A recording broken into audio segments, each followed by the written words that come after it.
आपका मेरे चैनल भक्ति का ज्ञान में हार्दिक स्वागत है। प्रिय भक्तगण, आज हम आपको एक कथा का श्रवण करा रही हूँ जो सुनने मात्र से आपके जीवन में सुख, संपत्ति और धन की वर्षा होगी। तो चलिए कथा को प्रारंभ करते हैं। एक ऐसी अद्भुत कहानी है जो मैं आज आपको ध्यानपूर्वक सुनाऊंगा, और इससे सुनने के बाद आप ज्यादा सोचना, डरना और चिंता सब छोड़ देंगे और आपका मन खुशियों से और प्रसन्नता से भर जाएगा। तो चलिए आज की कहानी की शुरुआत करते हैं। दोस्तों, एक समय की बात है, किसी नगरी में एक युवक रहा करता था। वो युवक अत्यंत दुखी था। वो बहुत निराश था। उसे ये समझ नहीं आ रहा था कि आखिर इस दुनिया में हर व्यक्ति अपने मतलब के लिए ही क्यों जीता है। उसे हर जगह हर कोई केवल स्वार्थी नजर आता था। वह हमेशा यही सोचा करता कि उससे कोई प्यार नहीं करता, उसकी कोई परवाह नहीं करता। सब उससे मतलब के लिए अपने संबंध रखते हैं। मतलब खत्म हो जाते ही सब उसे अपने आप से दूर कर देते हैं। दोस्तों, हमारे जीवन में भी कुछ ऐसा ही होता है। हम भी हमेशा किसी न किसी का साथ ढूंढते ही रहते हैं, और जब हमें किसी का साथ नहीं मिल पाता तो हम अपने आप को अकेला महसूस करते हैं, कमजोर महसूस करते हैं। हमें लगता है कि इस दुनिया में हमारे जैसे कोई है ही नहीं। हमें कोई प्यार नहीं करता, हमारी कोई परवाह नहीं करता। लेकिन हम यह भूल जाते हैं कि अंत में तो हर किसी को अकेले ही जाना है। वह व्यक्ति अपने इस अकेलेपन से बहुत परेशान हो चुका था, जिस कारण एक दिन उसने अपना घर छोड़ दिया और एक रास्ते पर निकल पड़ा। उसके मन में कई सारे विचार थे। उन विचारों में मग्न होकर वह उस रास्ते पर आगे की ओर बढ़ता ही जा रहा था। तभी उसे रास्ते में एक आश्रम दिखाई पड़ा। वह उस आश्रम की ओर आगे बढ़ा। तभी उसने देखा कि एक गुरु अपने शिष्यों को ध्यान करना सिखा रहे हैं, और उन्हीं शिष्यों में से एक शिष्य ने अपने गुरु से कहा, है गुरु, आखिर यह ध्यान क्या है और इस ध्यान को करने से हमें क्या लाभ?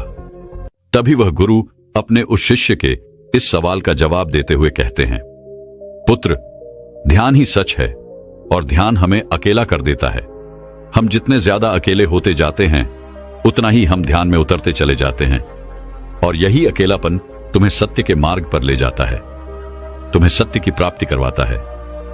वह युवक आश्रम के बाहर खड़े होकर यह सब कुछ देख रहा था, सुन रहा था। जैसे ही उसने उन गुरुवर के मुख से यह सारी बातें सुनी, वह दौड़ा दौड़ा उन गुरुवर के पास आया और कहने लगा, है गुरुवर, यदि ध्यान हमें अकेला कर देता है तो इसका मतलब यह हुआ कि मैं इन सब चीजों में श्रेष्ठ हूं। आप तो ध्यान का सहारा लेकर अकेले होते हैं, लेकिन मैं तो ऐसे ही अकेला हूं। मेरा ऐसा कोई नहीं है जिसे मैं अपना कह सकूं, जो मेरी परवाह करता हो, जो मेरा ख्याल रखता हो, और मैं अपनी राह पर अकेला ही चलता चला जा रहा हूं। उस व्यक्ति की ये सारी बातें सुनकर उन गुरुवर ने उस व्यक्ति को ध्यानपूर्वक देखा और उसके बाद उससे कहते हैं, भंते, अगर तुम अकेले हो तो तुम्हारे पीछे तुम्हारा पूरा परिवार, तुम्हारे मित्र, तुम्हारे शत्रु, तुम्हारे सगे संबंधी, इन सब को लेकर तुम कहां जा रहे हो? उन गुरुवर के मुख से यह बात सुनकर वह व्यक्ति चौंक उठा और उसने तुरंत ही पीछे मुड़कर देखा तो वहां पर कोई नहीं था। तभी वह उन गुरुवर से कहता है गुरुवर, कौन है मेरे पीछे? कोई तो नहीं, न मेरे परिवार वाले, न मेरे मित्र, न मेरे शत्रु, और न ही मेरे सगी संबंधी। मैं तो सबको पीछे छोड़ आया हूं, क्योंकि कोई मुझे नहीं पूछता, कोई मेरी परवाह नहीं करता, कोई मेरा ख्याल तक नहीं रखता, यहां तक कि मेरी कोई आवाज तक नहीं सुनना चाहता। लेकिन जब किसी के ऊपर कोई समस्या आती है तो वह मुझे अवश्य याद करता है, पर बाकी समय पर वह मुझे पूछते तक नहीं। उन्हें यह तक खबर नहीं होती कि मैं किस हाल में हूं, मैं जिंदा भी हूं या नहीं। उन सबको इन सब चीजों से कोई फर्क नहीं पड़ता। उन गुरुवर ने उस व्यक्ति की यह सारी बातें ध्यानपूर्वक सुनी और उसके बाद उस युवक से कहते हैं, भंते, तुम सही कह रहे हो, लेकिन जब तक तुम इन सभी को छोड़कर नहीं आते तब तक तुम भला अकेले कैसे हो सकते हो? वह व्यक्ति एक बार फिर से आश्चर्यचकित होकर पीछे मुड़कर देखता है और फिर उन गुरुवर से कहता है गुरुवर, यहां पर तो कोई नहीं है, मैं अकेला ही यहां पर आया हूं। लग रहा है कि आप मेरा मजाक उड़ा रहे हैं। मेरे पीछे कोई नहीं है, आप खुद देख सकते हैं, तो फिर आप ऐसा क्यों कह रहे हैं कि जाओ और इन्हें छोड़कर आओ? जब मेरे साथ कोई है ही नहीं तो मैं भला उन्हें कहां छोड़ूं, कैसे छोड़ूं? उस युवक की ये सारी बातें सुनकर वह गुरुवर मुस्कुराने लगे और उस युवक से कहते हैं, भंते, आखिर तुम मुझसे क्या चाहते हो? इस पर वह युवक उन गुरुवर से कहता है गुरुवर, मैं आपका शिष्य बनना चाहता हूं। मुझे कोई साथी चाहिए। मुझे अपना शिष्य बना लीजिए। मैं जीवन भर आपका आभारी रहूंगा। उस युवक की यह बातें सुनकर उन गुरुवर ने कहा, भंते, तुम चाहो तो यहां पर 1 महीने रह सकते हो। उसके बाद ही मैं यह निर्णय कर पाऊंगा कि क्या मुझे तुम्हें अपना शिष्य बनाना चाहिए या फिर नहीं। लेकिन तुम्हें मेरी एक बात माननी होगी। तुम्हें इन 30 दिनों के अंदर ध्यान का अभ्यास करना होगा। अगर तुम ये कर सकते हो तो तुम यहां पर अगले 1 महीने के लिए रुक सकते हो, अन्यथा तुम्हारे लिए यहां पर कोई जगह नहीं। उस व्यक्ति ने काफी सोच विचार कर उन गुरुवर से कहा, है गुरुवर, आप जैसा कहेंगे मैं वैसा ही करूंगा। आप चाहते हैं कि मैं इन 30 दिनों में ध्यान का अभ्यास करूं, तो मैं यह करने के लिए तैयार हूं। उस व्यक्ति ने उन गुरुवर की बात मान ली और आश्रम में ही रुक गया। अगले दिन सुबह सुबह वह गुरुवर उस व्यक्ति के पास आए और उस व्यक्ति से कहने लगे, भंते, तुम किससे बात कर रहे हो? तुम्हारा ध्यान कहां है? इस पर वह व्यक्ति जवाब देते हुए कहता है गुरुवर, मेरे साथ तो कोई नहीं है। मैं भला किससे बात करूंगा? मैं तो अकेला हूं। तभी वह गुरुवर उस व्यक्ति से कहते हैं, ठीक है, लेकिन अब ध्यान लगाओ, क्योंकि तुमने मुझे वचन दिया था कि इन 30 दिनों में तुम ध्यान का अभ्यास करोगे। उन गुरुवर के कहने पर वो व्यक्ति ध्यान करने बैठ जाता है। लेकिन पहले दिन उसे ध्यान करने में बहुत तकलीफें आती हैं। बहुत सारी परेशानियों का सामना करना पड़ता है। यहां तक कि वो ढंग से लगातार बैठ भी नहीं पा रहा था। उसके पैर मानो सुन्न से हो जाते और उसका पैर मानो काम करना ही बंद कर देता। ये सारी बातें वह गुरुवर देख रहे थे। तभी उन गुरुवर ने उस व्यक्ति से कहा, बनते, तुम जितना देर चाहो उतना देर बैठ सकते हो। ये ऐसा कोई जरूरी नहीं है कि तुम एकाएक लगातार बैठे ही रहो। यदि तुम्हें थोड़ी तकलीफ है तो तुम उठ सकते हो, टहल सकते हो और फिर आकर बैठ सकते हो। इतना कहकर वह गुरुवर वहां से चले गए। अगले दिन सुबह सुबह फिर वह उस व्यक्ति के पास आए और उस व्यक्ति से कहने लगे, भंते कौन है? किससे बातें कर रहे हो? कोई आया है क्या? उन गुरुवर की इस बात का जवाब देते हुए वह व्यक्ति उन गुरुवर से कहता है गुरुवर, यहां पर तो कोई नहीं है। आप खुद देख लीजिए, मैं भला किससे बातें करूंगा। तभी वह गुरुवर एक बार फिर उस व्यक्ति से कहते हैं, चलो ध्यान का अभ्यास करो। तभी वह व्यक्ति उन गुरुवर से कहता है गुरुवर, क्या केवल आंखें बंद करके बैठ जाना, इसे ही ध्यान कहते हैं? अगर इसे ही ध्यान कहते हैं तो यह तो बड़ा ही आसान है और इसे तो कोई भी कर सकता है। केवल आंखें बंद करके बैठना ही तो है। इसका जवाब देते हुए वह गुरुवर उस व्यक्ति से कहते हैं, भंते, केवल आंखें बंद करके बैठ जाना इसे ध्यान नहीं कहते। ध्यान करने के लिए तुम्हें अपने मन को एकाग्र करना होगा। अपने मन को किसी एक चीज पर लगाना होगा। वह कोई भी चीज हो सकती है, बाहर की कोई आवाज या तुम्हारे भीतर से आने वाली ये सांसें, इन सांसों के अंदर और बाहर होने की आवाज। तुम ऐसी किसी भी चीज पर ध्यान लगा सकते हो जो लगातार वर्तमान समय में घट रही है, ताकि तुम्हारा पूरा ध्यान उस चीज पर एकाग्र हो और तुम्हारा ध्यान कहीं भी भटके नहीं, जिस कारण तुम उस पर ध्यान लगा पाओगे। और एक बात और याद रखना, जब तुम उस चीज पर ध्यान लगाओगे तो तुम्हारा ध्यान हटना नहीं चाहिए। इतना कहकर वह गुरुवर वहां से चले गए। अगले दिन जब वह सुबह सुबह एक बार फिर उस व्यक्ति से मिलने आए तो उन्होंने एक बार फिर उस व्यक्ति से कहा, भंते, आज कौन आया है? किससे बातें कर रहे हो? बड़ी जोर जोर से आवाज आ रही है। तुम यहां पर खुद शांति पाने आए हो या फिर दूसरों को अशांत करने के लिए? वह व्यक्ति उन गुरुवर से कहता है गुरुवर, पर यहां पर तो कोई है ही नहीं, तो मैं भला किससे बात करूंगा? यहां तक कि अभी तक मेरे मुख से एक शब्द तक नहीं निकला है, तो फिर आपको कैसे जोर जोर की आवाजें कहां से आ रही हैं? और जब मैंने एक शब्द भी नहीं बोला तो मैं भला दूसरों के लिए अशांति का कारण कैसे बन सकता हूं? तभी वह गुरुवर उस व्यक्ति से कहते हैं, ठीक है, चलो ध्यान का अभ्यास करो। तभी वह व्यक्ति उन गुरुवर से कहता है गुरुवर, मेरा एक प्रश्न है, क्या मैं आपसे पूछ सकता हूं? तभी वह गुरुवर उस व्यक्ति से कहते हैं, पूछो, तुम्हें क्या पूछना है? तभी वह व्यक्ति उन गुरुवर से कहता है गुरुवर, आप कहते हैं किसी भी एक चीज पर ध्यान लगाओ जो वर्तमान समय में घट रही हो, उस पर अपना पूरा ध्यान लगा दो। लेकिन जब मैं अपनी सांसों पर या फिर किसी ऐसी चीज पर ध्यान लगाने का प्रयास करता हूं जो लगातार घट रही है, तो मेरा ध्यान लगातार नहीं रह जाता। मैं पल पल भटकता रहता हूं। कभी मुझे कुछ याद आने लगता है तो कभी मुझे कुछ और याद आने लगता है।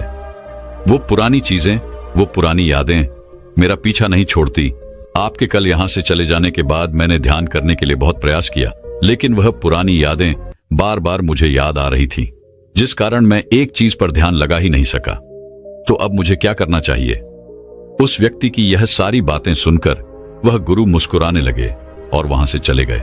उन गुरुवर की हंसने की वजह उस व्यक्ति को समझ नहीं आई। अगले दिन सुबह सुबह एक बार फिर वह गुरु उस व्यक्ति के पास पहुंचे और कहा, भंते, ये तुम क्या कर रहे हो? इतना आलस, चारों ओर आलस ही आलस फैला हुआ है। अपने पास से आलस को भगाओ, अन्यथा यह तुम पर हावी हो जाएगा और फिर तुम हमेशा इसके अधीन बनकर रहोगे। तभी वह व्यक्ति गुरुवर से कहता है गुरुवर, आप तो रोज एक ही बात कहते हैं कि यहां पर कोई है, लेकिन मुझे तो कोई नजर आता ही नहीं। आप ही बताइए, यहां पर कौन है? तभी वह गुरु वह उस व्यक्ति से कहते हैं, ठीक है, चलो अभ्यास के लिए चलते हैं। तभी वह व्यक्ति उन गुरुवर से कहता है गुरुवर, मेरा एक प्रश्न है, आपकी आज्ञा हो तो मैं आपसे पूछना चाहता हूं। है गुरुवर। उस व्यक्ति से कहते हैं, हां पूछो, क्या प्रश्न है तुम्हारा? तभी वह व्यक्ति उन गुरुवर से कहता है गुरुवर, आपकी कृपा से अब मैं पहले से बेहतर तरीके से ध्यान कर पा रहा हूं, लेकिन अभी भी मुझे एक समस्या आ रही है, और वह यह है कि जब भी मैं अपनी सांसों पर ध्यान देता हूं तो मेरा मन एकाग्र तो होता है और मैं पहले से ज्यादा और अच्छी तरह से ध्यान भी लगा पाता हूं, लेकिन ध्यान लगाते लगाते मुझे नींद आने लगती है और मैं सो जाता हूं। फिर उसके बाद मुझसे ध्यान नहीं हो पाता। उसके बाद केवल बस मुझे नींद ही नींद आती रहती है और मैं ध्यान की तरफ फिर अपने आप को मोड़ नहीं पाता।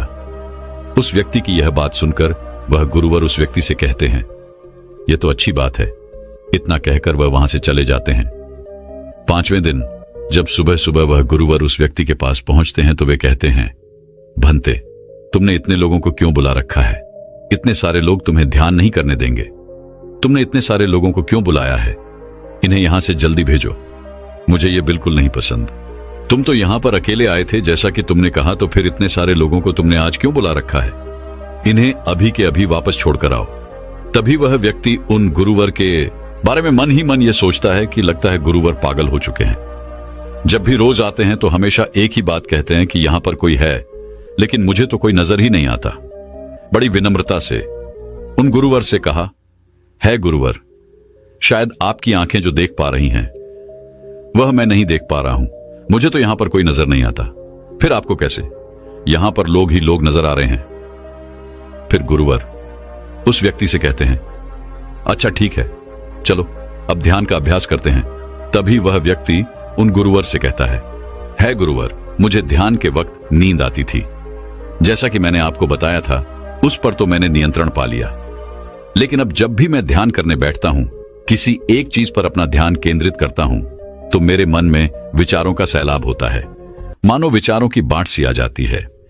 इतने विचार तो आंख खोलकर भी मैंने कभी नहीं देखे होंगे, जितने की आंखें बंद करने के बाद मुझे नजर आते हैं। और इन विचारों में कुछ ऐसे विचार भी मेरे मन में आते हैं जिनके बारे में आज तक मैंने सोचा तक नहीं है। मुझे उनके बारे में कुछ भी नहीं पता। यह सब क्यों हो रहा है गुरुदेव? उन गुरुवर ने उस व्यक्ति की यह बात सुनकर उस व्यक्ति से कहा, अच्छा ऐसा हो रहा है। इतना कहकर वह गुरुवर वापस चले गए। अगले दिन सुबह सुबह वह गुरुवर एक डंडा लेकर उस युवक के पास पहुंचे और एक डंडा जड़ते हुए उस युवक से कहते हैं, मैंने तुम्हें पहले ही कहा है, इतने सारे लोग मुझे पसंद नहीं, तुम्हें इन्हें छोड़कर आना होगा। आखिर तुम रोज रोज इन्हें क्यों ले आते हो? इतनी भीड़ इकट्ठा करके तुम्हें क्या लाभ? आज के बाद यह यहां पर नहीं आने चाहिए। इस बात का ख्याल रखना। यदि आज के बाद यहां पर कोई भी नजर आया और तुम्हारी बक बक मुझे सुनाई पड़ी, तो मैं तुरंत ही तुम्हें इस आश्रम से निकाल दूंगा।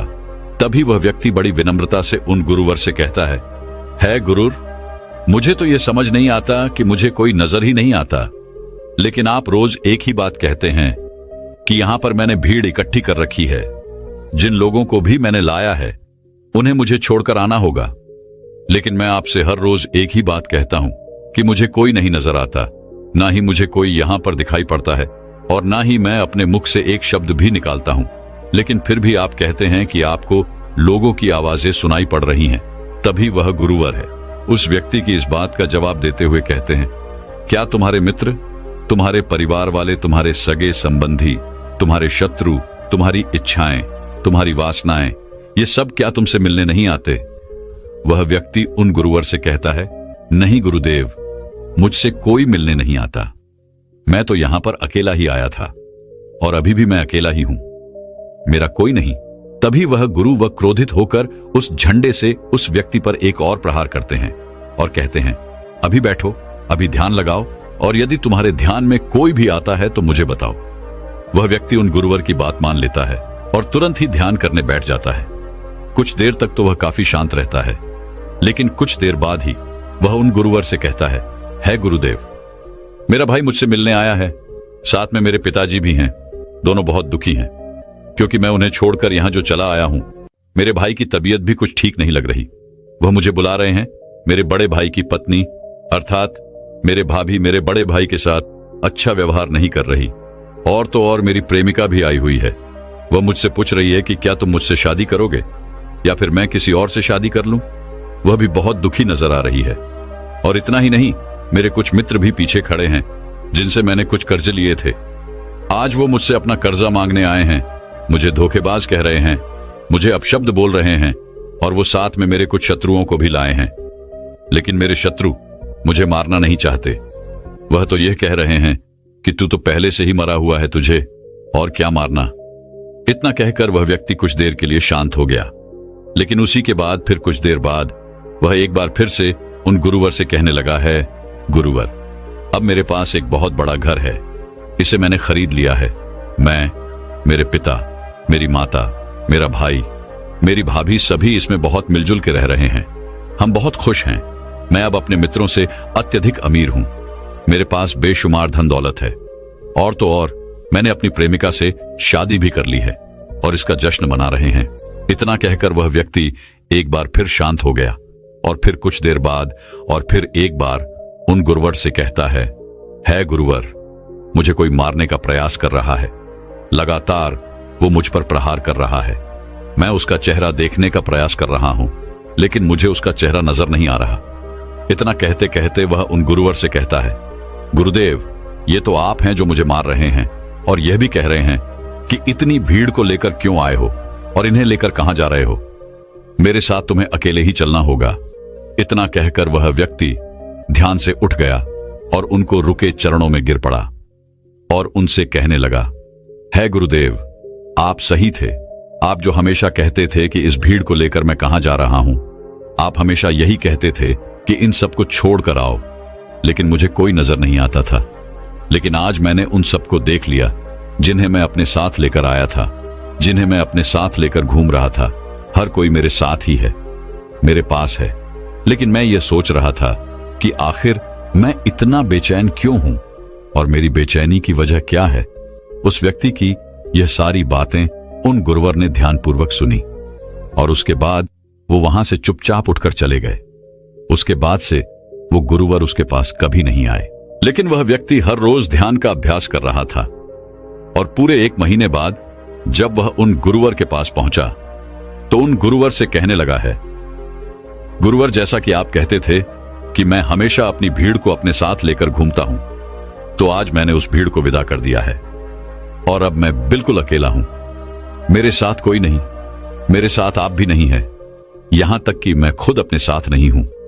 मैं एक परम शांति महसूस कर रहा हूं। अब मुझे ऐसा प्रतीत होता है कि अब मेरे जीवन में कोई समस्या नहीं है, कोई समाधान नहीं है। मैं बहुत हल्का महसूस कर रहा हूं, मैं बहुत अच्छा महसूस कर रहा हूं, और इस शांति में जो आनंद है इसका क्या कहना।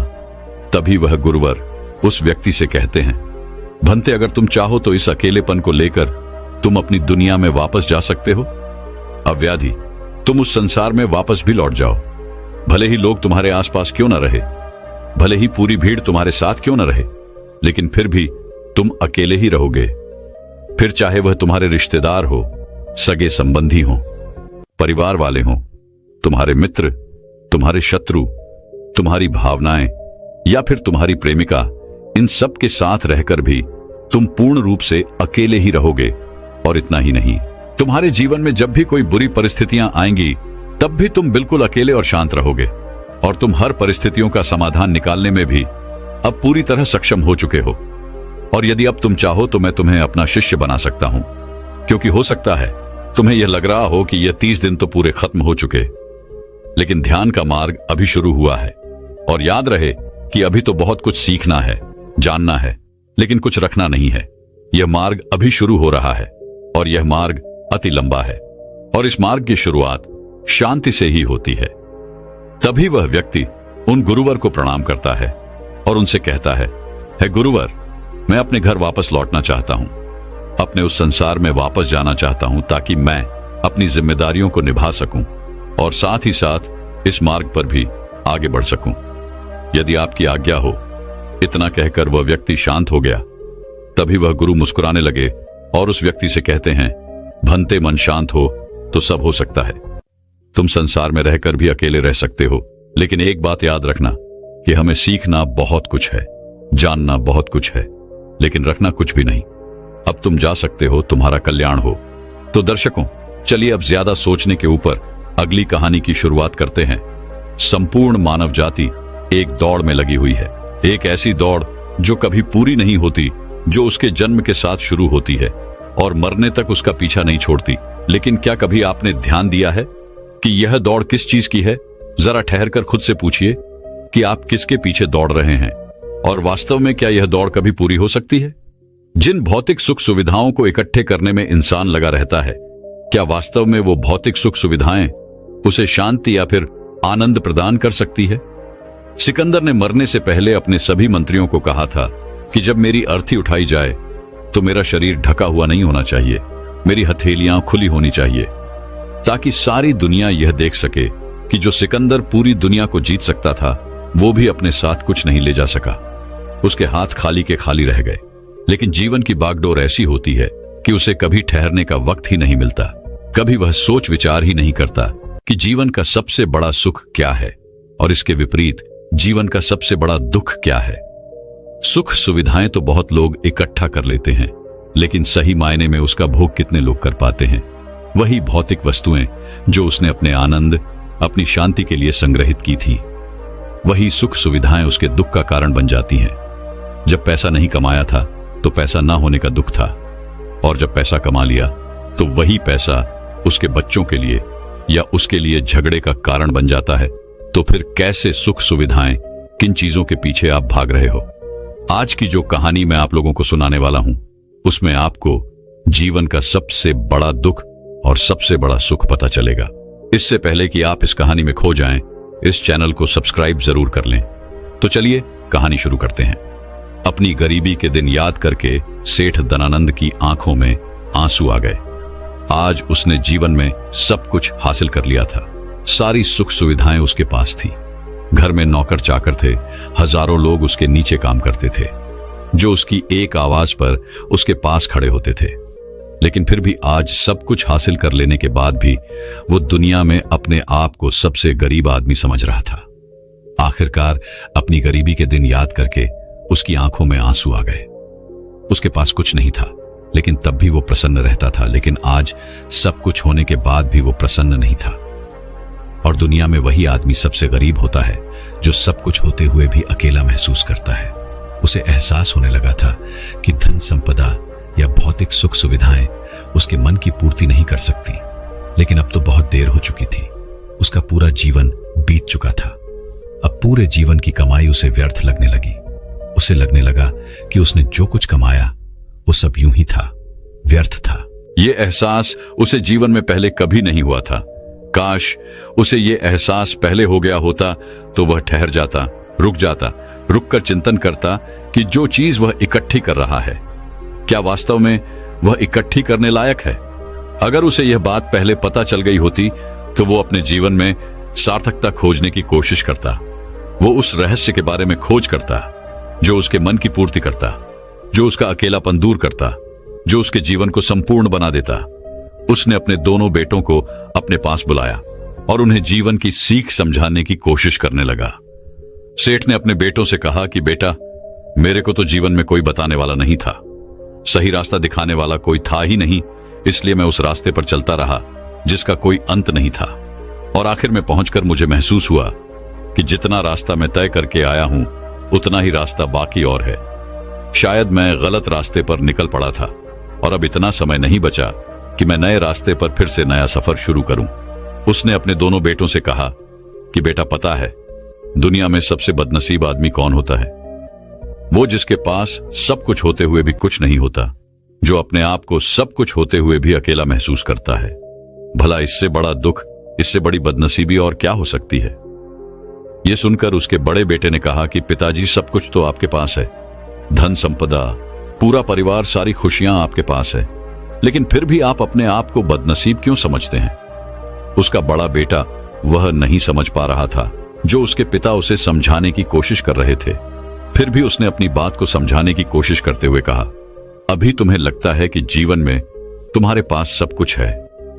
मुझे भी तुम्हारे उम्र में ऐसा ही लगता था, लेकिन अब मैं बूढ़ा हो चला हूं। कुछ समय बाद मेरी मृत्यु भी नजदीक है और अब मुझे एहसास हो रहा है कि दुनिया में तो सब कुछ पीछे छूट जाता है। घर, परिवार, रुपया, पैसा, धन संपदा, सब कुछ यही रह जाता है और आखिर में मेरे साथ जाएगा क्या? क्या मैं दुनिया में सबसे अकेला इंसान नहीं हूं? क्या मैं दुनिया का सबसे बदनसीब आदमी नहीं हूं, जिसके पास सब कुछ होते हुए भी वह अपने साथ कुछ भी नहीं ले जा सकता? सेठ के बेटे ने सेठ से सवाल पूछा कि पिताजी, फिर दुनिया में क्या इकट्ठा करना चाहिए? ऐसे तो हर इंसान अकेला ही होता है।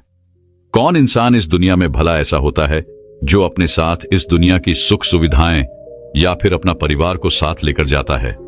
सब लोग तो अकेले ही जाते हैं। फिर तो दुनिया में हर एक आदमी बदनसीब ही हुआ। यही सवाल सेठ के मन में भी उठ रहा था, लेकिन उसके खुद के पास इसका कोई जवाब नहीं था, तो वह अपने बेटे को भला इसका क्या उत्तर देता। इसीलिए उसने अपने बेटे से कहा कि बेटा, मैं खुद इस सवाल का जवाब तलाश रहा हूं।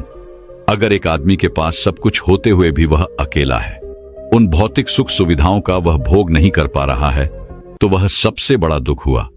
मैं मानता हूं दुनिया का सबसे बड़ा दुख यही है कि आपके पास सब कुछ होते हुए भी आप अकेलापन महसूस करो। लेकिन इसके विपरीत दुनिया का सबसे बड़ा सुख क्या हो सकता है? इस सवाल का जवाब तो मेरे बेटे मुझे भी नहीं पता।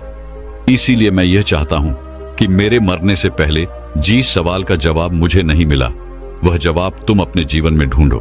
और यकीन मानो, अगर तुमने अपने जीवन में इस सवाल का जवाब ढूंढ लिया तो तुम दुनिया के सबसे सुखी इंसान कहलाओगे।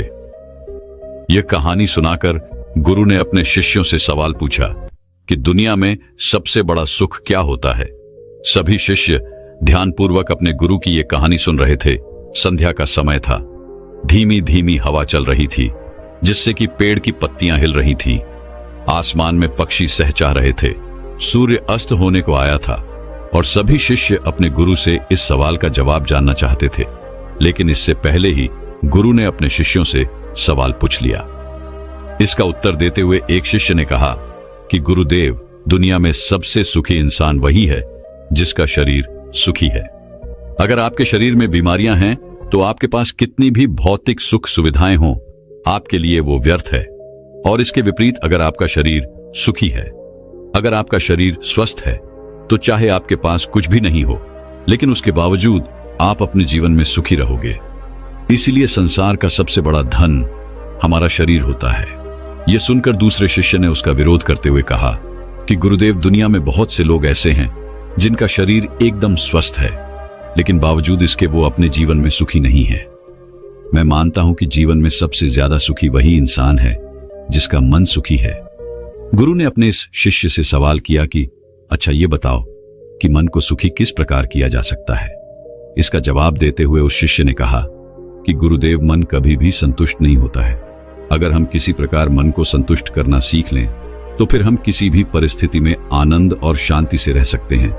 लेकिन समस्या यही होती है कि मन का भला कभी होता ही नहीं है। मन को चाहे कितना भी खिला दो, लेकिन उसकी भूख कभी पूरी नहीं होती। चाहे उसको कितना ही धन दे दो, लेकिन बावजूद इसके इसका लालच बढ़ता ही जाता है। अब गुरु ने सभी शिष्यों को समझाना शुरू किया।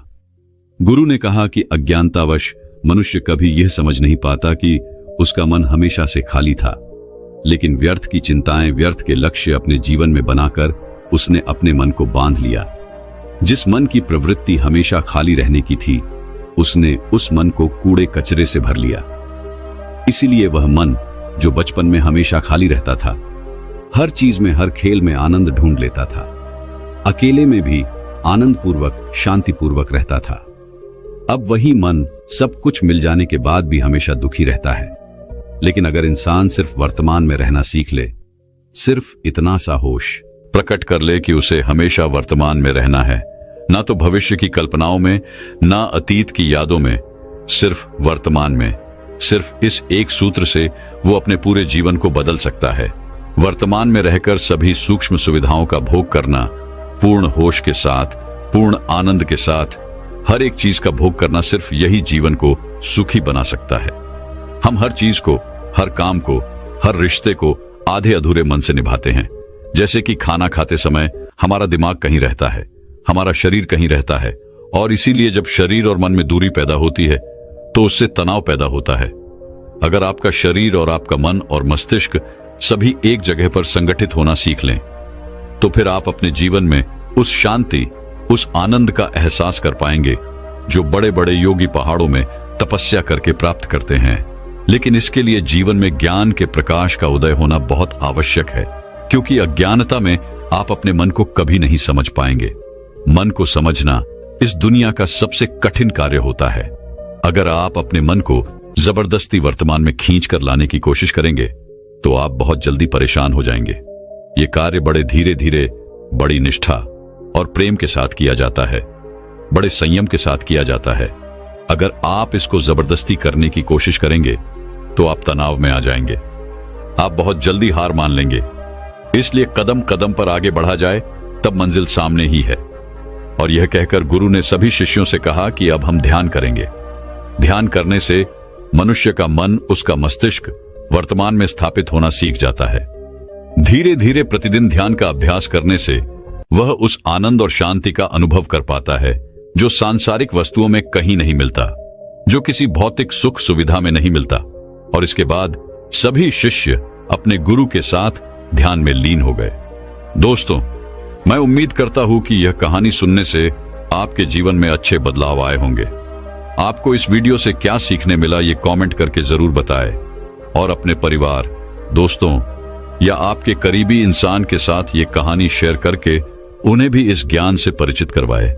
अगर आपको ये वीडियो अच्छी लगी हो तो लाइक करें और शेयर करें और मेरे चैनल भक्ति का ज्ञान को सब्सक्राइब करें। आपका धन्यवाद।